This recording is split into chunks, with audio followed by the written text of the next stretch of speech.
The International Maritime Organization, or IMO, is a technical organization that regulates international shipping.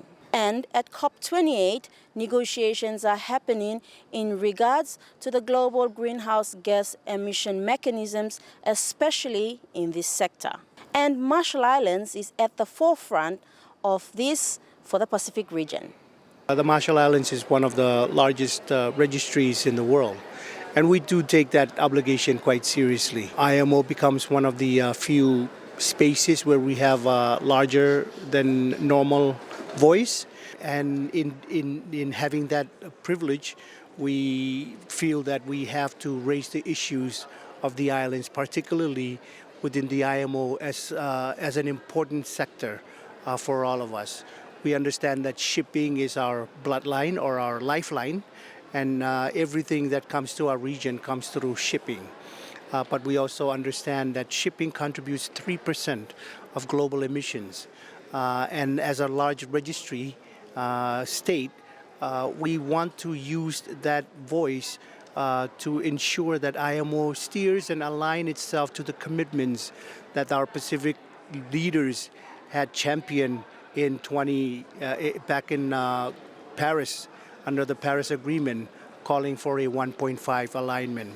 So the Marshall Islands, as in calling for that 1.5 alignment, together with Solomon Islands and other Pacific Island countries, submitted a universal mandatory levy proposal that would charge $100 per ton of CO2 emissions back in MEPC 76. And that money would be used to transition the sector to align itself to 1.5 degree Celsius.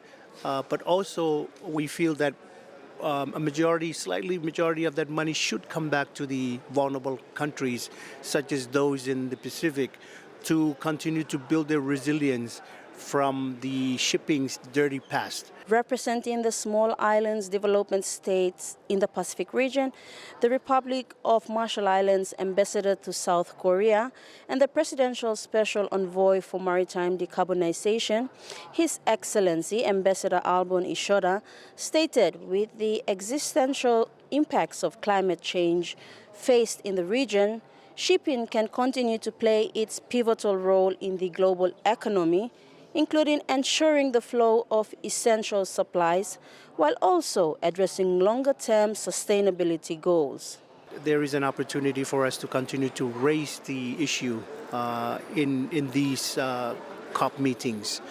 Currently there is a comprehensive impact assessment that is going on to review these pricing mechanism or the economic mechanism under the approach that the member states of IMO had agreed to, by saying that, meaning that IMO, there is a process now that needs to go and understand what will be the disproportionate negative impacts on countries like those of us in the Pacific. How is that going to impact trade or the cost of goods arriving in our shore? From our own internal assessment, we feel that there will be some increase in prices, but not that much. I think they will still fall within the range of what we continue to see with fuel fluctuations and the cost of fuel moving up and down. But also, it gives us, the Marshall Islands hopes that this revised strategy gives us a clear vision of how the international shipping sector will decarbonize by 2050, allowing us the opportunities to also transition our own domestic and regional shipping fleet to those that are more greener and uses less fossil fuels. And it's a long process, I have to add. It's not an overnight process, but it's one that the Micronesian Center for Sustainable Transport, which is based in the Marshall Islands and support Pacific countries to identify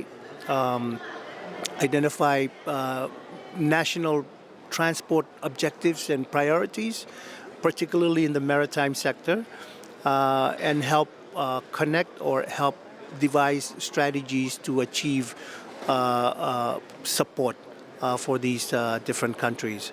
So it's still a work in progress. We will still continue to lead it, and RMI will continue to commit its role both within the international sector and in our regional work, and demonstrating it from our domestic examples, so that all these technologies and proof of concepts are available for the Pacific countries to learn from and to adapt when they see fit. Representing the Pacific Islands in these negotiations will help identify objectives in the maritime sector to devise strategies for the Pacific member states. Sinivar Kasimani reporting for Pacifica TV.